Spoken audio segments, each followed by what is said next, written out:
Welcome, everybody, to Conversations That Matter. I am your host, Alex Newman. And folks, the woke mind virus, as Elon Musk calls it, has really taken the world by storm. It seemingly came out of nowhere, and it has transformed our institutions from academia to government to law to K through 12 education to business. It's all around us. And one man who's done a deep dive into where this all came from and has some profound insights into how we got into this mess and how we might get out of it is Professor Carl Truman. You may have seen him in the hit documentary, What is a Woman? He is a professor of biblical and religious studies. He's got a PhD in church history from the University of Aberdeen, a master's in classics from the University of Cambridge, and he's got a lot of different areas that he explores, but he's got two more recent books that have come out in the last few years that are so important, folks. And they're a bit academic, but applicable to all of us. The newest one is To Change All Worlds, Critical Theory from Marx to Marcuse, and then back in 2020, The Rise and Triumph of the Modern Self, Cultural Amnesia, Expressive Individualism, and the Road to Sexual Revolution. Carl, welcome to the program. Thank you so much for joining us. It's great to be here, Alex. Thanks for having me on. It's a pleasure. And I forgot to mention, you are also an ordained minister with the Orthodox Presbyterian Church. So kudos. That's amazing.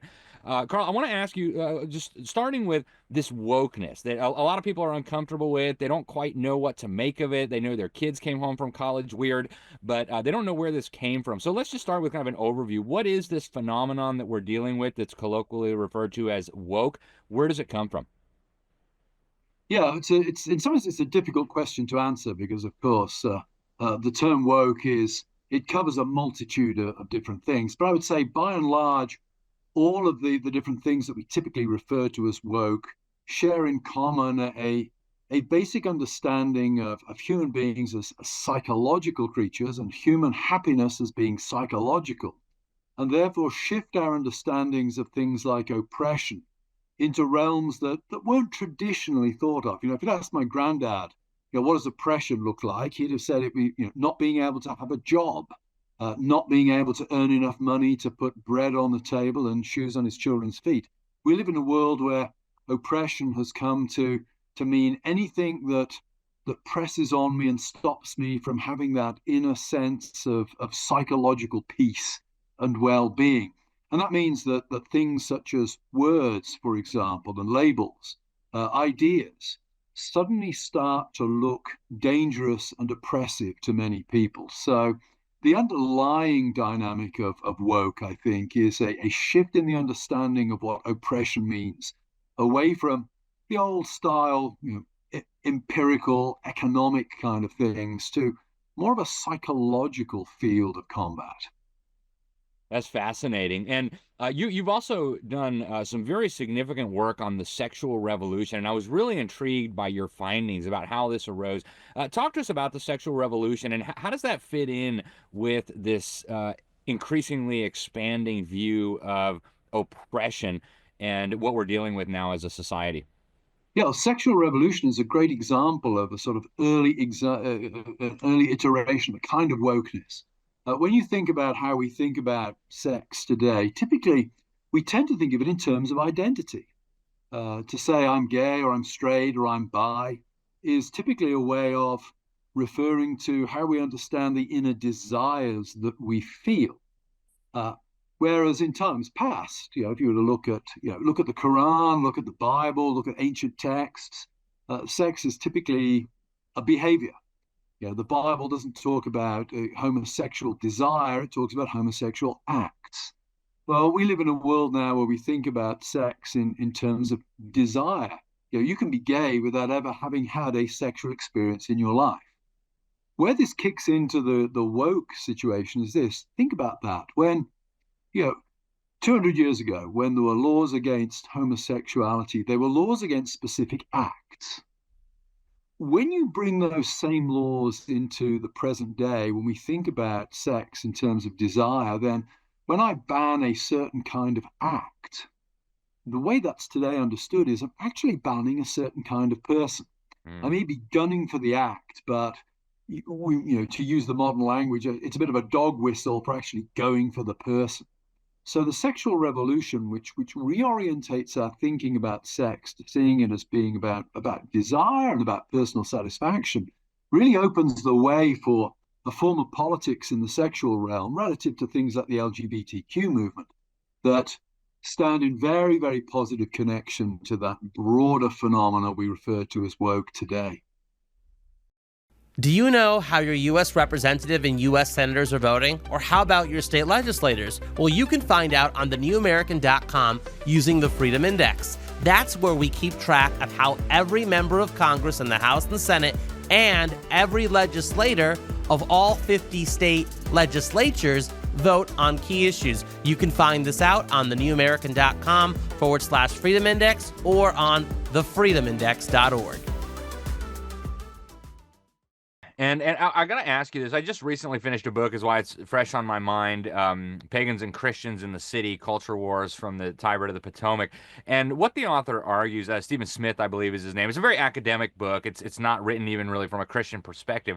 But he describes this process. It's almost like the repaganization of what was once known as Christendom. And Exhibit A in this process, not that people are going out and worshiping statues or whatever, but that our moral values and our ethical views, especially as it relates to sexuality, are now going back to what existed prior to the spread of Christianity.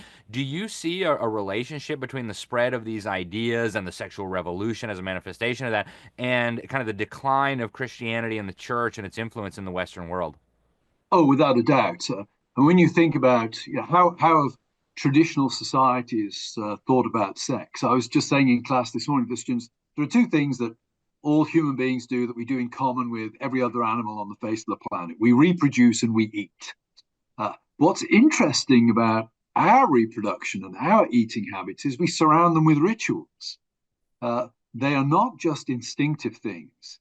Particularly when it comes to sexual reproduction, we've often historically surrounded sex with taboos, with sacred ritual, these kind of things.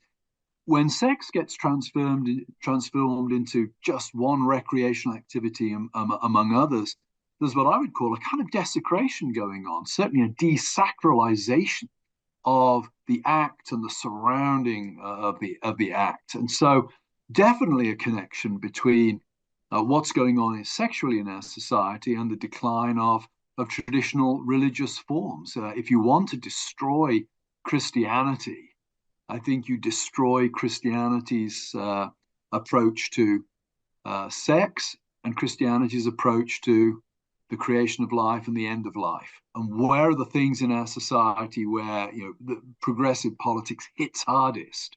Matters relating to sex and sexual activity, matters relating to things like abortion, euthanasia, etc., etc. So sex and death, always sacred. The desacralization of those things has to be connected to the crumbling and the collapse of Christianity in our world today. No doubt at all about that.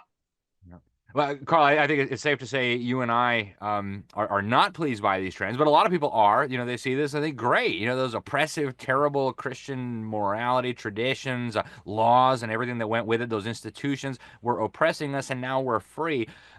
What are the implications of this really dramatic transformation that's taking place, and where does this lead if it's not stopped? Yeah, the implications are hard to quantify, but I think they could potentially be very catastrophic.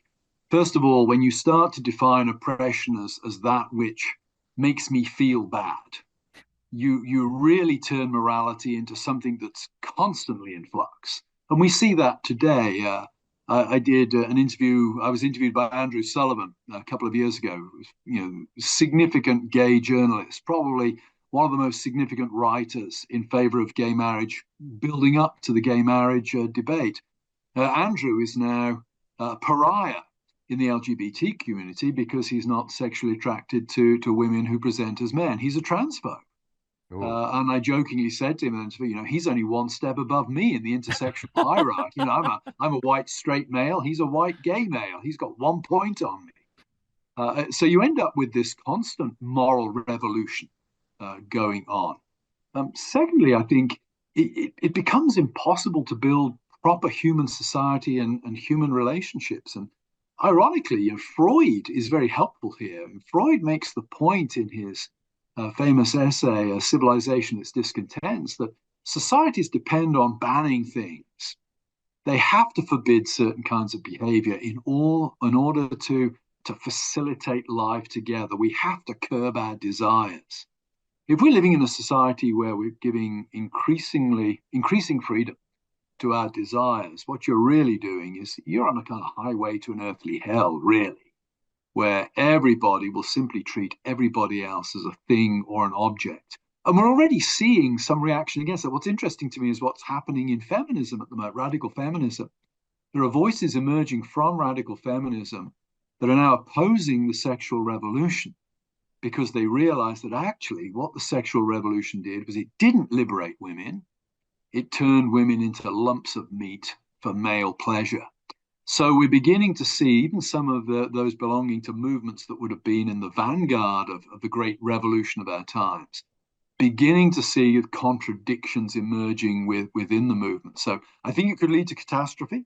I'm hoping that what we're seeing happening in radical feminism will actually be a harbinger of a further pushback in other unexpected areas. Wow. And Carl, I got to ask you this.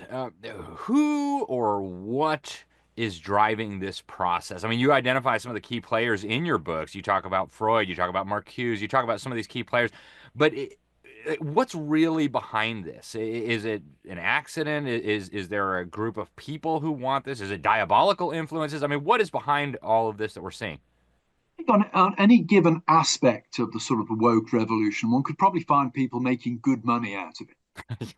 It's without a doubt, I think the way the trans issue has played out in the United States, pharmaceutical companies have been making good money out of presenting particular views as science that I think already in Europe are starting to be debunked.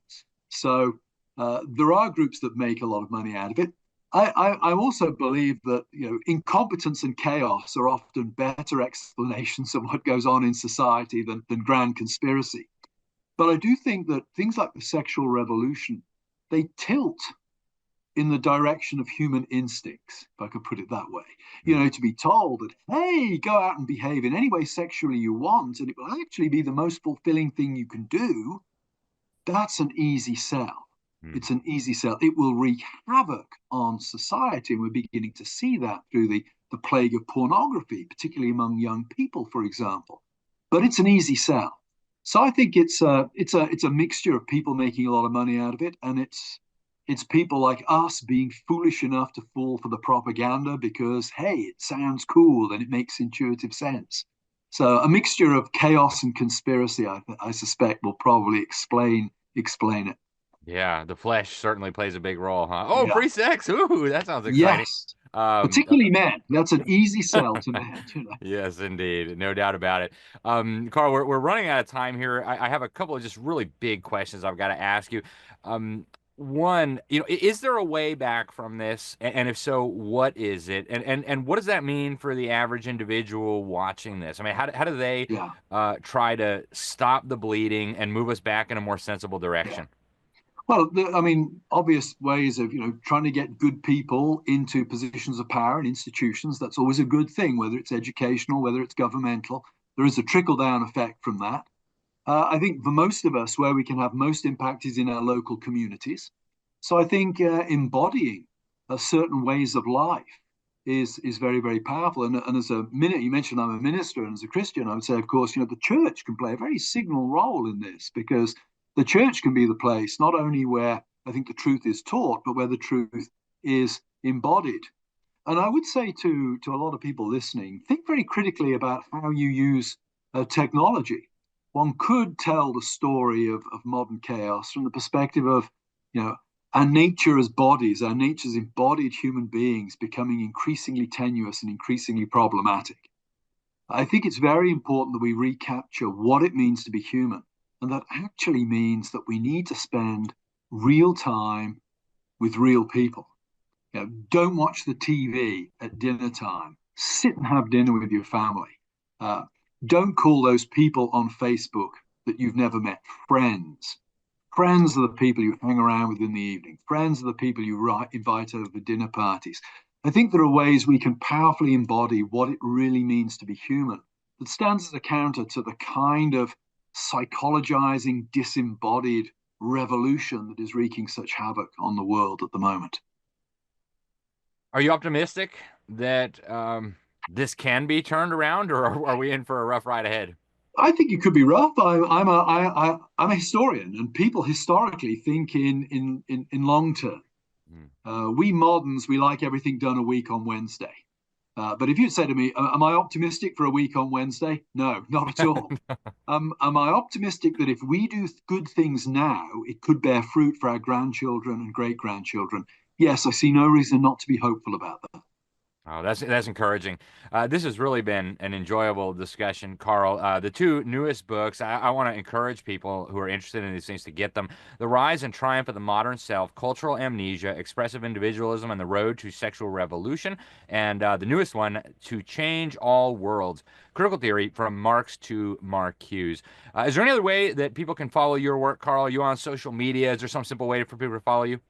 I'm not disembodied enough to be on social media, but I write regularly for First Things, Hmm. firstthings.com online, and I also do columns for World Magazine and the opinions thing there. And I have a book, if anybody's interested, another book coming out in the fall entitled The Desecration of Man, which is again trying to probe into the religious dimensions of the kind of the things we're seeing going on in our culture today.